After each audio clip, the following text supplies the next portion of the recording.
Welcome to Final Fantasy Weekly. I'm Drew Kreisman. And I'm Ira Kreisman. We ended last episode with Sabin and his new friends, Cyan and Gao, headed north to Narsh, and we're going to pick up now with a man who needs to perhaps be in disguise. Hiding his true self. Perhaps using a false name.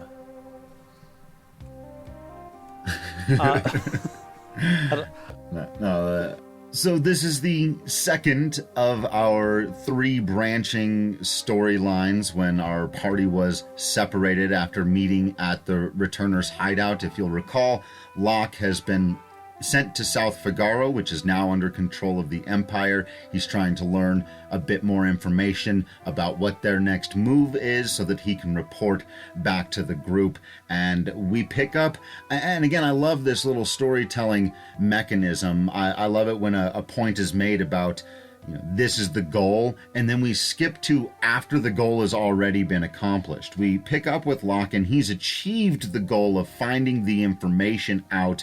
He knows that the Empire intends to attack Narsh, and he's trying to figure out now how to escape from South Figaro because it's crawling with Empire soldiers, so he's just looking for his way out at this point.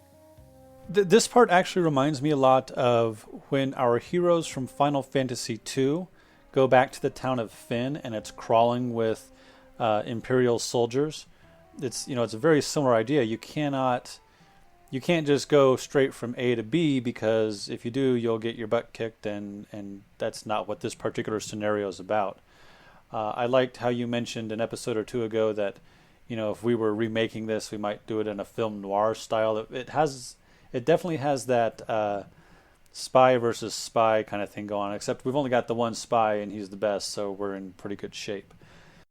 Yeah, I'd love to have an internal monologue running for Locke as he's sneaking around, trying to figure out a way out of here, doing some of the things he's going to have to do, stealing some clothes, stealing some important items, sneaking around, pretending to be other people. There's just a great opportunity here for almost a one-man play for this character. So there are a few things you can do here in South Figaro. Basically what you've got to do, though, as you wander around, is you've got to get into a fight with a merchant and steal his clothes. You do that in combat, and then it shows the merchant character as this shriveled dude in his boxer shorts. Looks very cold. Yeah, it's funny. We've talked a couple of times, actually a lot in Mystic Quest, about how it's always great when the things you do in battle have some kind of story resonance as well, and some of the games I think do a better job of that than others, and this is I think a great example of allowing the steal mechanic not just to be a way you can get extra items or maybe pick up some cool, weird, valuable weapons or something like that. Here playing the storyline role, and it says something like, you stole a potion and his clothes too, and good stuff. So once you've got the merchant's clothes, you're in disguise, and you can use that to sneak through the old man's house. Then you can fight an Imperial soldier in green, who I suppose is meant to be like an officer or something. I believe so. So you can steal clothes from the officer. Well, that allows you to get into the pub, where you can get the cider, and then you got to change back into the clothes of the merchant, and then you deliver the cider to the old man. And that allows you passage into the rich guy's house. And there's also an interesting and not a completely subtle commentary here, but you could miss it if you weren't paying attention to that. It is the wealthy, the well-off, who sells out the rest of the town to the Empire, and his life really doesn't change. They're kind of being well guarded and taken care of by the Empire, where everyone else has had all of their freedoms taken away here. The rich guy got what he wanted out of it, and yeah, so a subtle social commentary going on here. So now that you've given the old man the cider, you can talk to his grandson. The grandson wants a password. The password choices are Rosebud, Courage, and Failure. So Rosebud, obviously a reference to what some people consider to be a good movie.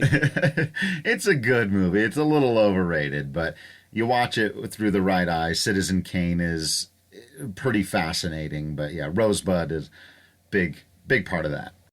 So the password is Courage, and if you have the password, you can take the secret passageway to the rich dude who's sold out South Figaro to the Empire.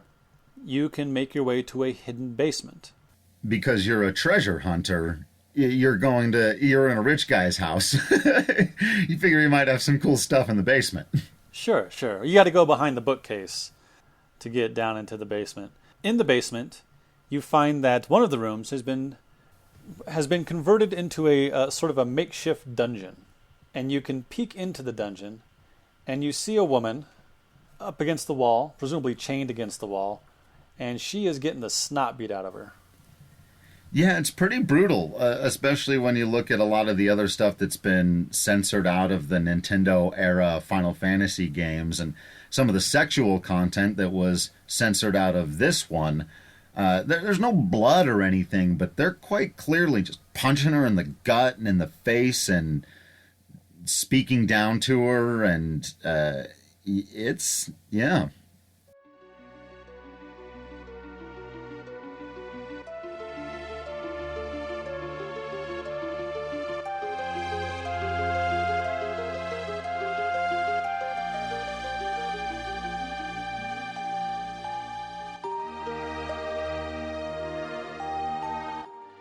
Product of genetic engineering, battle-hardened Magitech knight with a spirit as pure as snow. Yeah. Celes. Some people say Celes. It's fine. Chere? I don't know. Again, the last names are all a little bit strange and like half canon, but...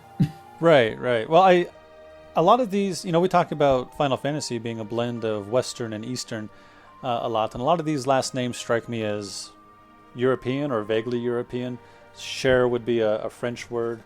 We were talking last time about how Cyan's last name is Garamond, right, or Garamande, which sounds to me like a sort of an Italian last name, even though he's meant to be a samurai. So yeah, I kind of dig that we've got this juxtaposition between expected words and names. Yeah, I think it's kind of cool. And once again, this is a character that we have seen before in the opening scene and in some flashbacks alongside the other top generals in the Empire. So if you've got a keen eye, you probably recognize that she is a general in the Empire.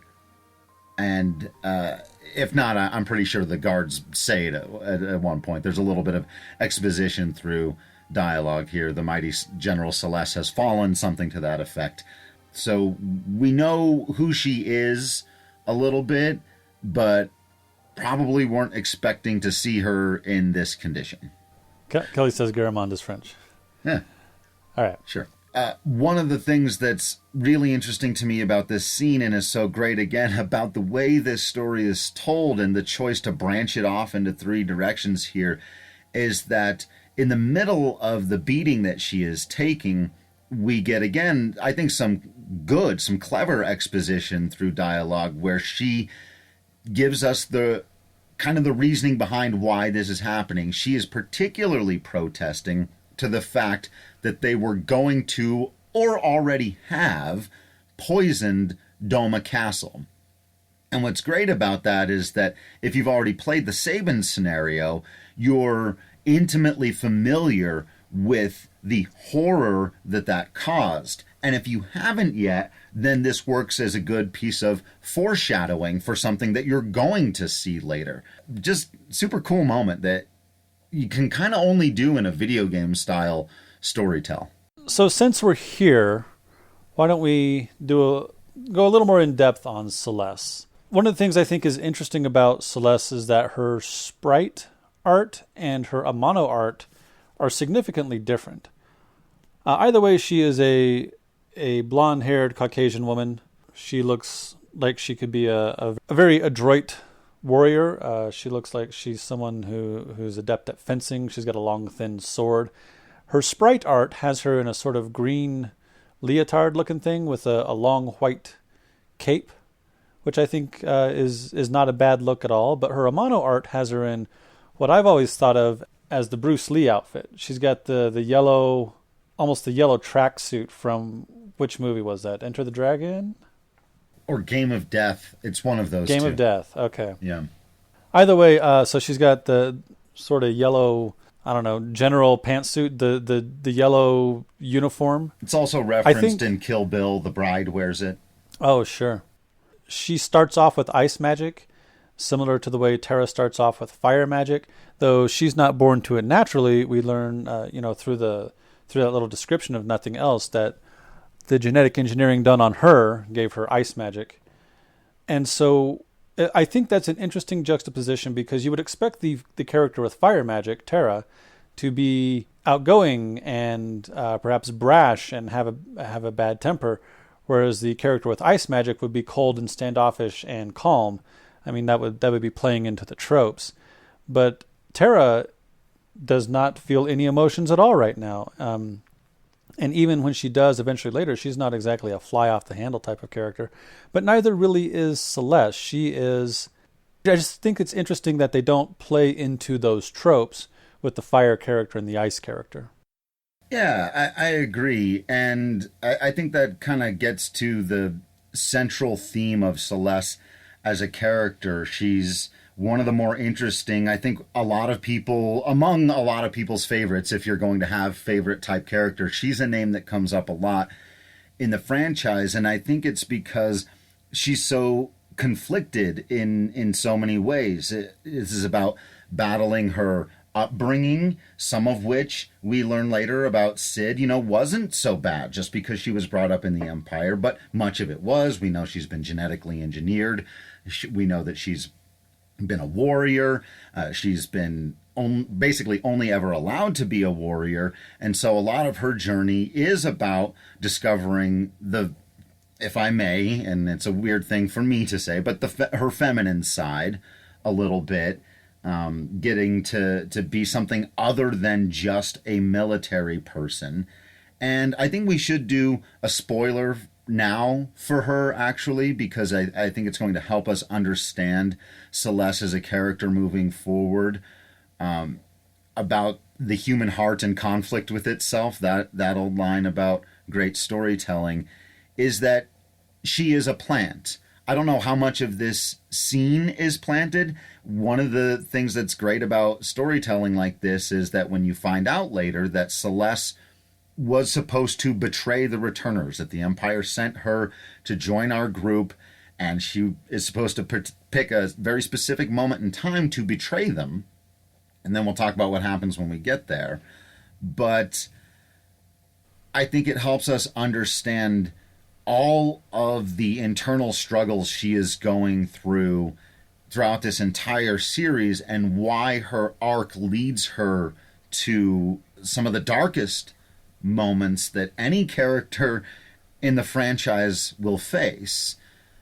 And seeing her being introduced in this way, it's heartbreaking when you take a step back and you look at everything that she's about to go through. But yeah, one of the all-time greats, I think. It's also worth noting that she has an ability that I'm sure must show up again in Final Fantasy. But she's got her runic sword, which allows her to, when you use it, she absorbs whatever next spell is cast, even if it's one of yours, which is extraordinarily useful in certain circumstances. And I really only use it, I use it in the Fanatics Tower in the World of Ruin a lot, because that's all you can, right? It's all about using magic, right? So being able to use runic, I'm pretty sure I can use runic. Man, hope I didn't mess that one up. Either way, it's an interesting ability, and it's very useful in certain circumstances. And then, as we've talked about too, with the way Final Fantasy VI is so brilliant with combining tones. So right after this dark, brutal scene where these men are beating up a woman, though she can clearly handle herself as a warrior, still, it's tough She's to chained to watch. the wall, though. Yeah, right.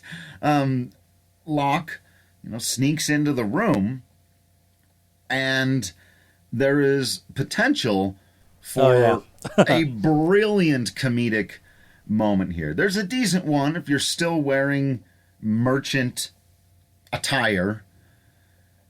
She will say something to the effect of, "What do you hope to sell down here in the dungeons?" And so that's kind of like a little bit funny that she's more occupied with this odd person's appearance than she is with what's going on with her. But and you actually have to go out of your way to do this, to get back into a soldier's uniform before you go down there. But if you do that, she will quote Star Wars directly. Not directly, because she doesn't say stormtrooper. She says, "Aren't you a little short for an Imperial soldier?" Yeah. Good stuff there. Anytime you get to quote Princess Leia again, you're going to become a fan favorite character, I think. So you can remove her chains and assure her that she is welcome to come with you. You're not going to leave her behind.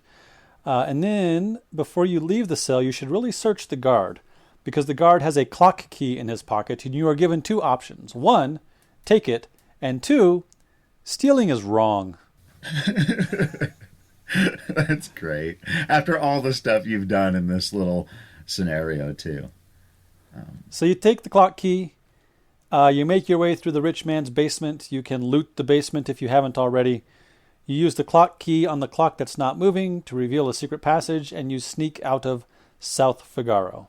And there's one moment, too, on their way out where Celes either preys upon some knowledge. I don't know how much they know about Locke, or if it just happened to work out this way, but allows him to do his typical "don't worry, I'll protect you" thing. And that's kind of her way in at first, which is fascinating when you consider where the two of them will end up. So you do have to make your way across the world map, which means you need to go through the Figaro tunnel.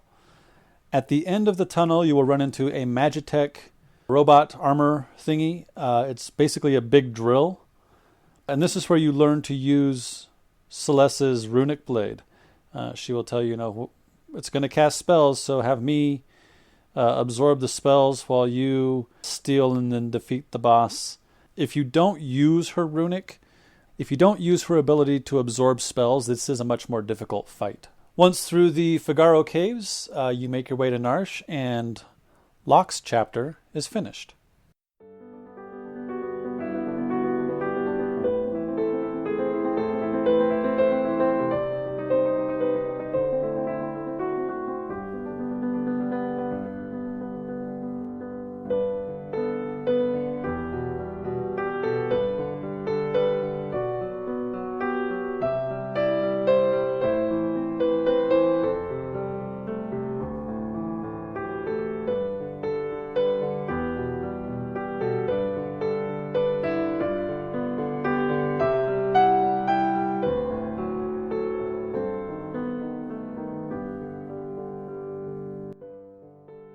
So now that we have completed Sabin's chapter and Locke's chapter, there is only Terra's chapter left, and it is the shortest.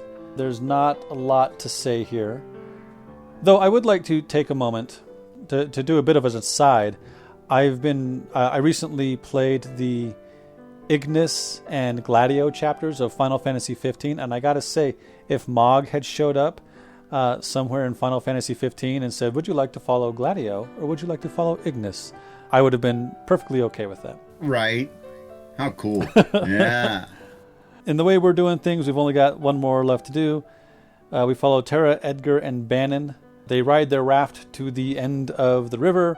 You go up to Narsh. This is where it's important that you paid attention to Locke, because you can't just go in the front gates. You need to remember where that the secret tunnel is. Secret tunnel. secret tunnel. You still haven't seen Avatar: The Last Airbender, so you don't know that song. No, I don't know. But Oh man, through the mountain, secret, secret, secret, secret tunnel. You will like that episode, man. You got to watch that show. I'm sure I will. Yeah. All right, so this is, like I said, it's the shortest chapter. All you really do is you go through the caves in Narsh. There is one point where there's a security system that's been turned on. You got to follow the light through that maze where you fought alongside Mughals at one point. Yeah, it's a fun little bit. If you don't, you end up having a fight and you have to start all over. Eventually, though, you make your way through the tunnels and you cross that big bridge and you go to Arvis's house. And I think this is the last time we see Arvis, or the last time Arvis has any storyline importance. Yeah. So we were talking earlier, we always talk at the end about what the flaws might be of any one particular game. If I were to be nitpicky, I would say that it's that some of these characters just sort of disappear at some point. Like Arvis and Bannon. Like they're really important here in this first act. And then, I mean, maybe they die when the world is broken here in a while, or, you know, maybe they just sort of fade into obscurity. I don't know. I wouldn't say it's a plot hole or anything. It's just a thing that disappears. A loose end, right. And people often get plot holes and loose ends mixed up. And yeah, there's not necessarily anything wrong with it, but you're right. I think it would be more effective, more of a payoff. And probably the way I would do it is show them specifically dying when Kefka destroys the world. Make that moment a bit more impactful, because, you know, none of our, not to too much spoilers, but none of our main heroes die in that event. And there's a good reason why that's the case. They weren't down on the planet when it was being destroyed. But, right. You know, I think it would be very effective if we saw some of these NPCs. We talked in the very first game, Matoya, going back to the very first NPC, really, that you want to care about these people. They're the reason why you're trying to stop the world from being destroyed.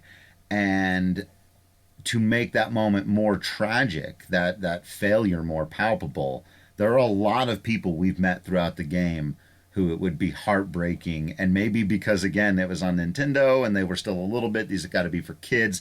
Like, how much do you want to break people's hearts with back-to-back, you know, Bannon and Arvis, and I'm sure there could be a few other people that we've met throughout. It'd be brutal, but it'd be really effective. So you get everybody together, and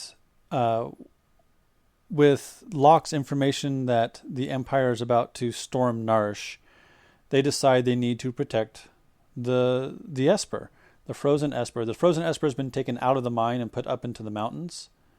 So, having moved the Esper up into the mountains as sort of a more defensive move, they feel like they can defend it from there. Our heroes are starting to gather and discuss strategy as the parties are sort of walking in one by one. And Sabin arrives and has to introduce everybody to his new companions in Cyan and Gao. Cyan obviously wants to join the fight against the Empire. They've murdered his people, his family, all of that. You know, Gao is along for the ride. Like, well, he wants to help his new dads. That's right. That's oh, I love that. Then the last person to arrive is Locke with Celes, as you mentioned, with the information that this is going to happen. They do question, how do you know for sure? Because not everybody here knows Locke, and he doesn't look like the most trustworthy guy. He looks like a guy who steals stuff from rich people's basements. He looks like Han Solo. Right. Don't trust that dude. And so one of the things he says is, well, this here is Celes. She was an Imperial general. And of course, Cyan wigs out at this information. Not especially thrilled. In fact, he throws Gao, his new son, aside. Says, "Excuse me, Sir Gao," and gets right up in Celes's face. He is ready to throw down, to have at you. And in this moment, Terra speaks up and says, "I too am a former Imperial." Yeah. And Cyan is absolutely beside himself, but Edgar, showing a bit of great leadership, speaks up, and there's this great line, man, and it's just, I wish everybody, again, hat tip to Ted Woolsey, but I'm sure the sentiment has always been the same, and this is why these games are so amazing. Edgar says something to the effect of, I don't have the line right in front of me, but the only victims of the Empire aren't just people outside of the Empire. They victimize their own as much as anybody. And, you know, we have to, and they sort of come to this realization that they're going to need everybody that they can. Cyan still vows that he does not trust Celes in particular. Right. So maybe he's got a good nose about that. Maybe his instincts were correct there. And it's a more interesting interaction in hindsight when you do know the truth about Celes, because I think as the player you're saying, we just saw her get beat up and Locke's kind of fallen in love with her, and so come on, Cyan, just she's on our side now. But you know, he's the one holdout, and for good reason. So our heroes go up into the mountains to stand physically against the Empire. There are some conversations on the way up. Cyan reiterates that he still doesn't trust Celes, and Celes is like, you know, I get it, but we got a thing to do. Celes and Terra have a conversation. Yeah. Their conversation, like, I feel like Celes grew up with Leo and possibly Kefka, and, you know, had Sid as this father figure, but Terra seems to have been kept off to the side because she talks like she knows who Terra is, but not like she knows Terra. Right. And so Terra is asking about, you know, how do you know what you feel? Like, you went through some of the same stuff I did. How do you know who you are and what it means to feel and what love is? And Celes is just like, I'm sorry, what? Right. Like, why would I think about those things? Right. Or why wouldn't you know? Or why would you care about love when, you know, I also saw you burn 50 people to death? It's like her, right. Celeste's thought process, you know, what she's thinking is not made explicit in this situation, but she does seem taken aback by everything right. Terra has said here. Right. And it's a very brief interaction, and it's one I would be tempted to draw out a little bit again in a modern iteration. I wanted to see them have a little bit longer of a dialogue there because it is so interesting. And we get some fun interactions between some of the others. Edgar warns Celes not to fall in love with Locke, which is hilarious because we've already seen Locke warn Terra not to fall in love with Edgar.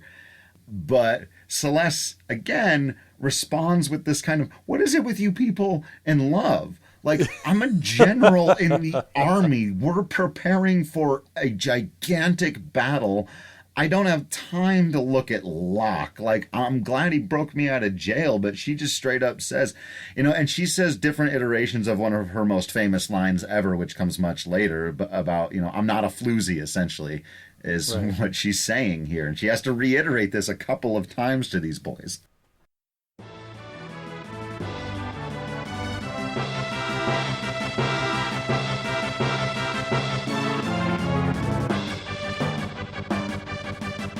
So our heroes get up into the mountains, and we get one of these fights where you get to break your team into 2 or 3. It's 3 different units. So yeah, it's like the Moogle fight we had at the very beginning of the game in the caves of Narsh, but this is up in the mountains with Kefka leading a large force of soldiers, and in this case, I suppose Terra and Edgar really leading the resistance force here, the returners.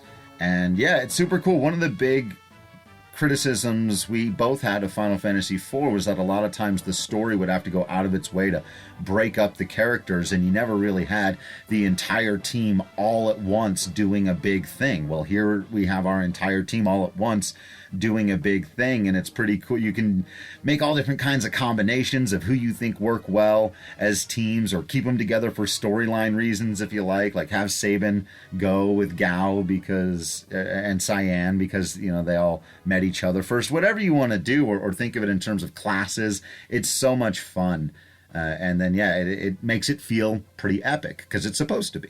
So you fight off the various Imperial soldiers, and you get to Kefka. The fight with Kefka, I remember being not too terribly difficult, except that he does have poison, which is a pain. Right. This is also the first time we see him with a little bit of different character art. If you'll recall, when we're trying to run him down at the camp outside Doma, he just looked like his normal little sprite in battle. But here he looks more like a monster, more menacing, and it's a good artistic indication that he's becoming far more of a threat than maybe he seemed at first.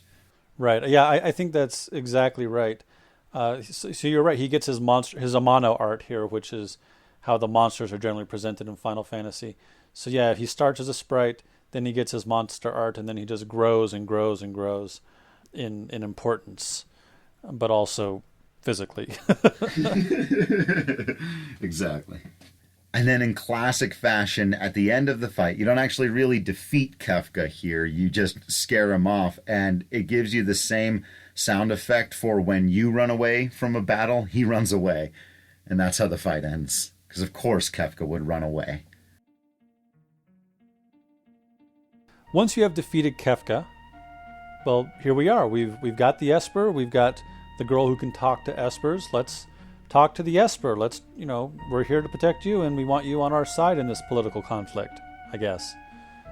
Of course, that's not what Terra's thinking. Terra's just thinking, who am I and what does this mean? So she approaches the Esper. She asks literally that. She says, who am I? And they start to have that reaction like they did at the beginning of the game. Right. And there's also this great part, because you enter the battle scene, and from off camera, I guess, right. Other characters are just yelling things at her, like, Terra, get away from the Esper, what's happening, what's going on? And she has just shut them all out, and it's just the two of them. It sort of implies that they can't get near her, so maybe there's magic involved, right, keeping them out. But the magic does not blink them from existence like it did Biggs and Wedge at the beginning. So is that a function of Vara Gamanda or Tritoch sensing they are allies, or is that a function of Terra knowing they are allies?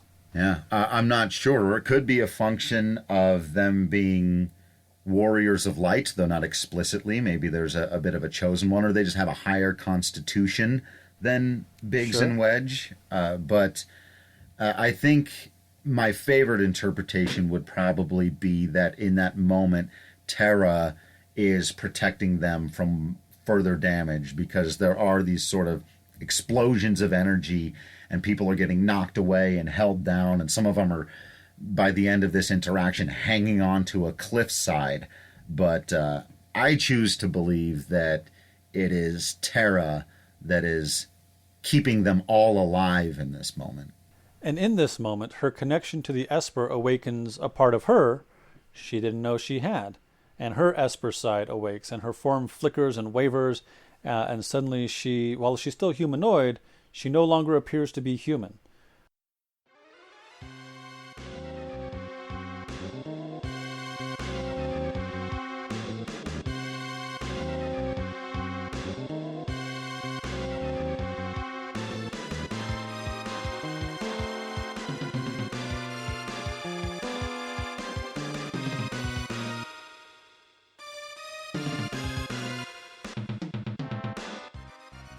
She is a creature of light and magic and power, and she's this sort of purple-pink figure, and her hair goes all wild. And she is suddenly, terrified of her own power. She doesn't know who she is. Her body has changed dramatically, and she kind of loses it, and she flies off. She lets out this scream. Yeah, she bursts into the air, and she's gone. And she you see her fade like as a blink of light in the distance. She's just this light in the night sky as she fades away, and you are left there. At least I am left there, mouth agape. Yeah. Like, we talked about paradigm shifts in the first game when you get to go from being a thief to, from being a fighter to being a knight. And it's like, this is a paradigm shift right here. So we can see that she went south, and we decide what we need to do is to help our friend. We need to go find Terra. It's not just that she is the key to winning this war, it's that she's one of our allies. So, you can only take 4 people, which means you got to leave a couple people behind, which again is kind of irritating, but there you go. They do give, I think, a couple little storyline reasons for it. Like, someone's still got to stay here, protect the Esper and Narsh, and right. We've got to make sure that Bannon is safe. I do think they mentioned Bannon like one last time there and say something about protecting him, but yeah, you've got to send a party in search of Terra to be sure. So we go south in pursuit of our friend Terra, and there are a couple places you can stop and do things before you get to one of the most awesome cities in any Final Fantasy game ever. And before we move on, there's a nice little bit of circular storytelling here, some symmetry, because at the beginning of the game, after the battle down in the caves, when Terra has lost consciousness, she wakes up in Arvis's house, and then in this scene, Locke wakes up in Arvis's house before the group decides to go down and look for Terra. And then, just like at the beginning of the game that began in Narsh and with someone getting out of bed after this crazy thing happened, you got to head to Figaro Castle. So there's this kind of revisiting the beginning of the story here. Nice. So you head south from Narsh and you head to Figaro Castle. You have to go to Figaro Castle because Figaro Castle can travel around the desert, and you have to do that to get past... I can't remember if you're going underneath mountains or you're going underneath a sea or something. But either way, you have to go to Figaro Castle. And while you don't have to take both Edgar and Sabin, you really should. Because if you do, you get a little bit more storyline. Only, though, only if you have both guys in your party and if you decide to take a rest while you're there. And there are a lot of these little things throughout the game that you can miss if you don't have people in your party. And it gives reason to play through because different things will play out a little bit differently. But this is one you cannot miss. It's also worth noting that when you buy things at Figaro Castle, the merchants will say, I can't take money from the king. And Edgar's like, you have to provide for your families. You work for me, but you're not, I'm definitely going to pay for the things. So, I gave Edgar a hard time for making a pass at people who work for him. Even if that's not quite what he does, it sort of feels like they're implying that's what he does. But here he shows that he's not the kind of guy to abuse his power. So I appreciate that. Yeah. The important bit is when you sleep here, you will get a flashback.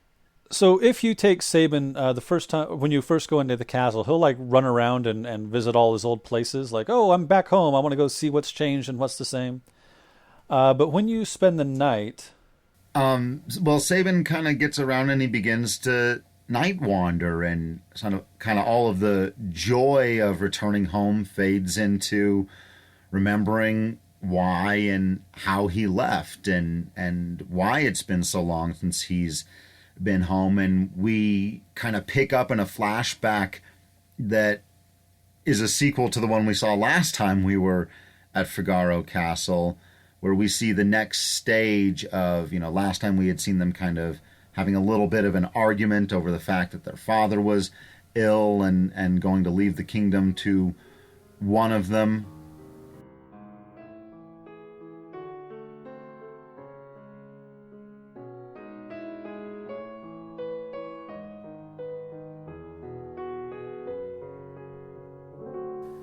And then we see in this flashback, they're approached by the high priestess, presumably the person who would crown a new king, who tells them that the father says he would entrust Figaro to both of them. But they both agree that they've seen kingdoms torn apart by squabbling brothers and, all the kind of things that can come with that. And also, neither one of them wants to be king. At least that's what they say out loud. Right. Well, I get the impression that that is true. Me too. Sabin definitely doesn't want to be king. Right. Edgar, I think Edgar would prefer to be in his workshop all day. In the same way Right. that, Sabin would like to just be training with Master Duncan all day. So they have this conversation culminates at the top of one of the towers, and Edgar says, "Okay, I know what to do. We will settle this with a coin toss." Yeah. And they don't show you the result necessarily. They do this cool cinematic thing where he flicks the coin and it like goes up way farther than it really should, and we just sort of Right. pan upward. But then if I recall correctly, we come out of this flashback, and the two brothers are awake at night and in the throne room. And obviously, what has happened is Edgar lost the coin toss, so Sabin got to run away and be a martial artist monk in the hills to the south, while Edgar had to stay and run a kingdom. Yeah. And it's this nice moment where it's just the two of them in the throne room. Do you have any regrets? Not really. We're doing a good thing now. We all we can do is move forward. Yeah. Yeah. It's a very touching scene, and again a very memorable one. So speaking of touching scenes, you get the head engineer of Figaro Castle to burrow the castle from this desert to the next desert, which is near a town called Collingen. Collingen's just kind of this run-of-the-mill RPG town. However, there's a house that Locke knows, and you really need to take Locke along on this part of the adventure. Yeah, again, it's like you kind of have to structure your party for this part of this story in a very specific way to get the most out of it. Because as you arrive in Collingen, there seem to be several people who immediately recognize Locke. Hey, you're back, or these little clues that there's something more going on here. So before that moment, it is worth noting that there is a small house that is burned all to hell in this town. Turns out a flying creature landed here, accidentally set the house on fire, and then left, headed south to Jador. So you know where you're going next. I think there's a little girl here who says something like, the creature had gentle eyes, which is nice. The creature being Terra, in case I was being too coy. Yeah. But in the upper left of Collingen is Rachel's house, and here's where you'll learn a little bit about Locke's story. Okay, so upon entering the house, Locke speaks the sentence, "I couldn't protect her." And then we get another flashback.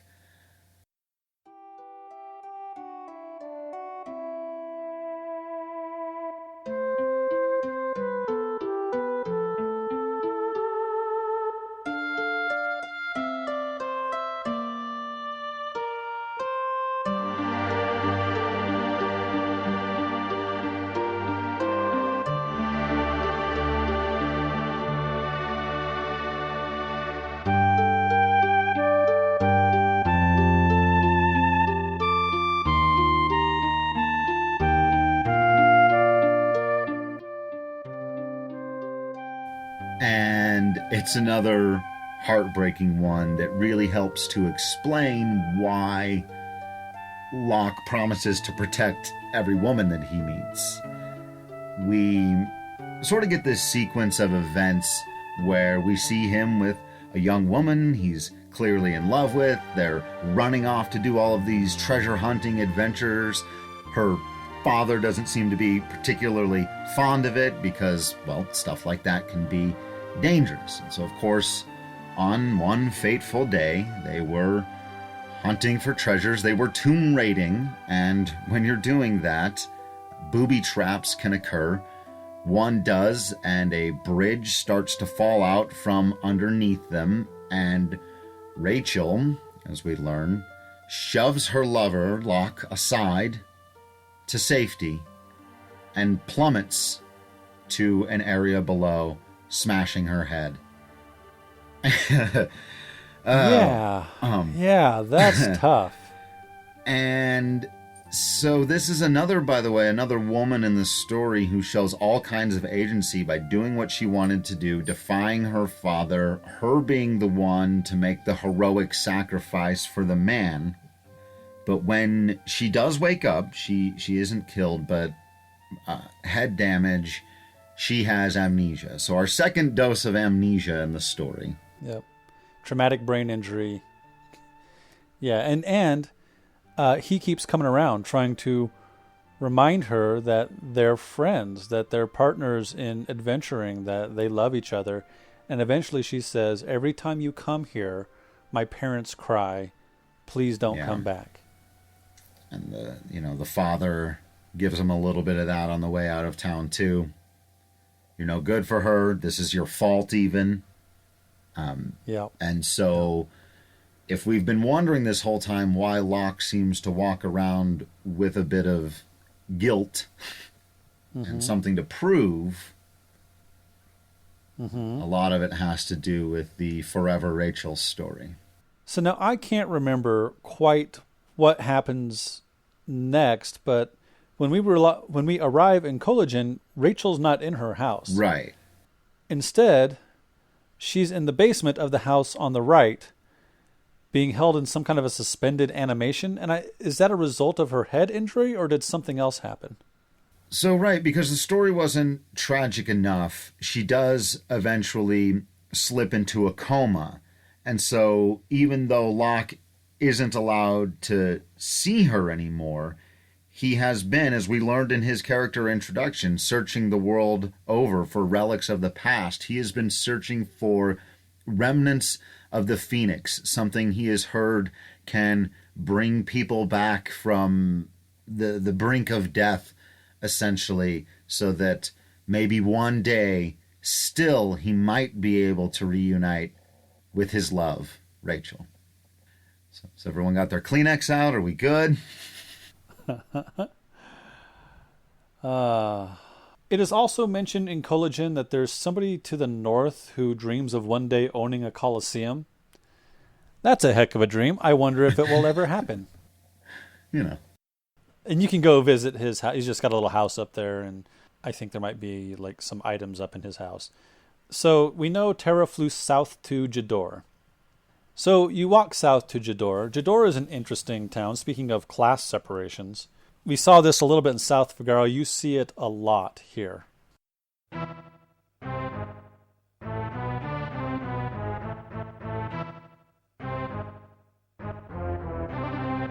There are a couple, you got your Chocobo stables and your armory and your inn and your item shop and your weapon shop, but you've also got an auction house. And a lot of nice houses. It's sort of the aristocratic town of well-to-do people.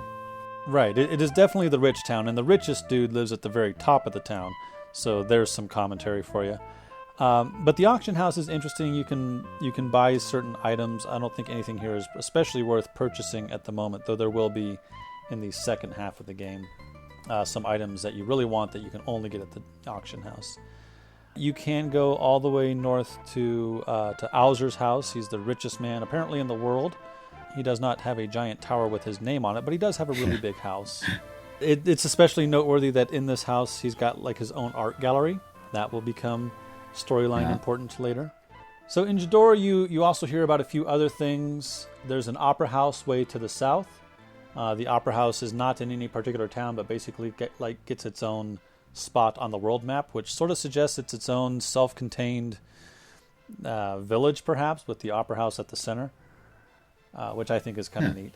You hear about this flying creature, burning woman, who flew north to Zozo. Zozo, you find, is, or you hear about, is this worn down, run down place where everybody lies all the time. It's a hive of scum and villainy. It's a den of thieves. It's a pretty nasty place, and it's also the coolest place.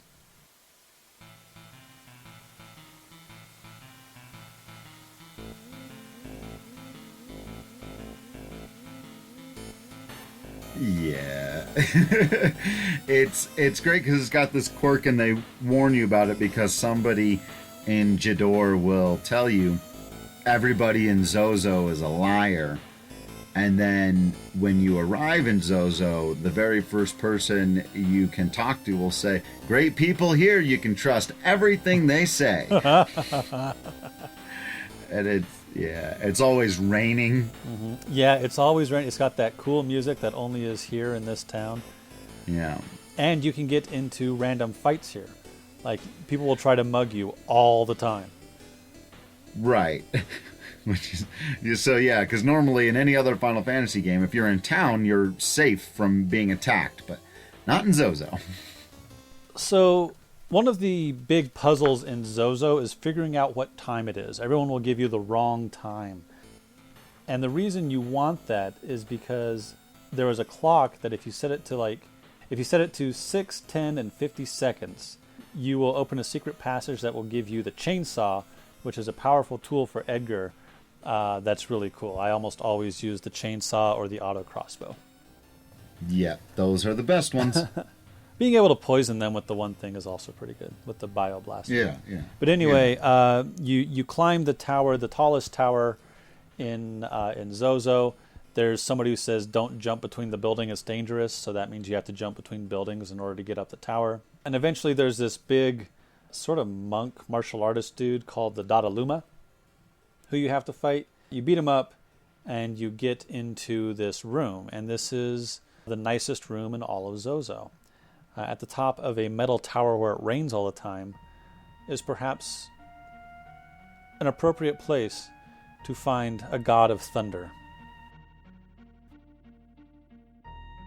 In the room is someone who actually looks quite human, but odd, different, off, like a very, very old man, standing there, who immediately begins to interrogate you. Who are you?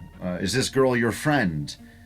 And as you begin to explain, yes, this is our friend, Terra starts kind of flying around the room and writhing in pain, and clearly doesn't quite know what's going on or where she is. And it's just this kind of horrible scene, and you're eventually able to subdue her a little bit, get her back into bed, and then of course the party wants to know, all right, old man, who are you?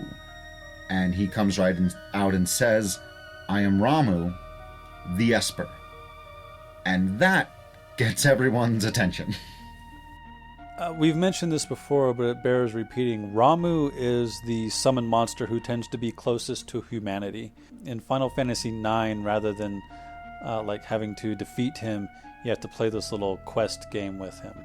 I have always found that very interesting. In World of Final Fantasy, he is the most tempered of the three most common summons. So Ifrit and Shiva are ready to kill these children in World of Final Fantasy, and Ramu's like, now, let's not be hasty. So I like that here in Final Fantasy VI, he's the one who gets the Bugenhagen moment, right? He's the one who explains, this is what it was like before. Humans and Espers lived together, and then humans wanted Esper's power, and then there was the War of the Magi, and then we built a door. We built our own realm, and we built a door. And he does the whole exposition moment. And it's pretty great, too, because it's sort of the conclusion of the opening act of the game, and where the larger, more mystical part of the story starts to take hold. So far, it's really been about these people and this war and these proxy battles and these encounters. But the looming question about the nature of magic and why the story opened telling us about the War of the Magi and what is really going on here. This is where all of that begins to open up, and we understand, as Ramu tells us, that while there has been this separation for a very long time because of the war, that Espers have been in one realm and humans in the other. They happen to, humans that is, stumble upon it about 20 years ago, he tells us. And in so doing, and he doesn't say directly, it's again kind of well implied through some good writing, that these people who stumbled upon it were the Empire, or would at least become the Empire, because they begin to, once they realize Espers are still out there and that they can drain their power for magical purposes, to steal their power. They go on a hunt for Espers, and many of them have begun to disguise themselves as humans, as Ramu is doing here. And so there's this kind of secret war already going on that we didn't realize, because most of our heroes, most people in the world, believe that all the Espers are gone. But the Empire, it turns out, for at least the last 20 years, has been hunting them down, stealing them away to a Magitech research facility. It's how they've been able to create their Magitech weaponry that we saw at the very beginning of the game. And they're doing this sort of secret holocaust, really. Ramu has a line here where he says, "You have nothing to fear from us." And I like that because he's right. The Espers as a whole are not aggressive. They just want to live their lives as people often do. The humans in this game are the monsters, right? Like in Final Fantasy II, we're fighting off the monsters summoned from hell. In Final Fantasy I, we're fighting off the monsters released from the sort of time warp and chaos, sending the fiends forward in time. Like, we're usually fighting monsters. But in this game, the humans are the real threat. A couple in particular, Emperor Gestal is the real threat.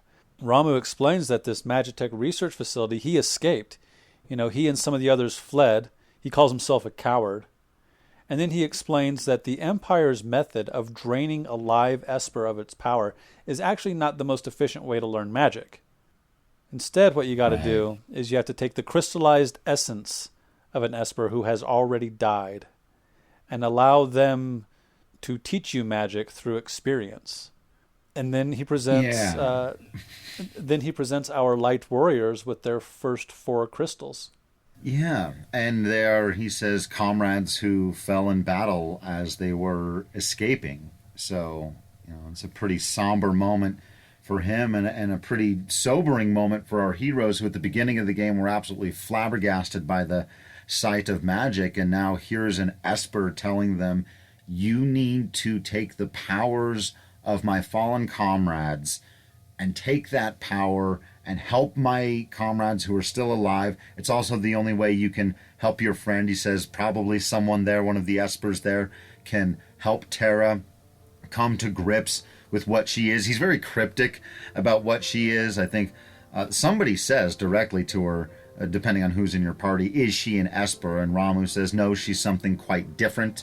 Kind of leaves it at that, but suggests that one of the other Espers should be able to help her accept what it is that she is.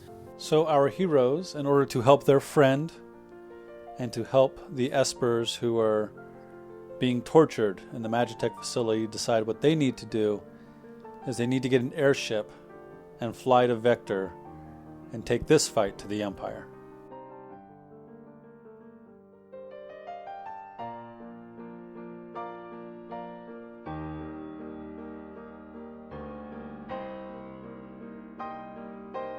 That's it for this episode.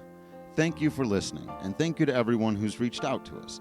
Feel free to let us know what we missed, got wrong, or should have mentioned. You can follow us on Facebook and Twitter at FFWeeklyPod, or you can email us at finalfantasyweekly@gmail.com. We are also now on Patreon. While the podcast is still free to listen to via archive.org, if you want to download it on your regular podcast services, you can do so for as little as $1 a month. You can also still stream on Patreon at no cost. Join us next time when we meet the wandering gambler and get all dressed up for the opera.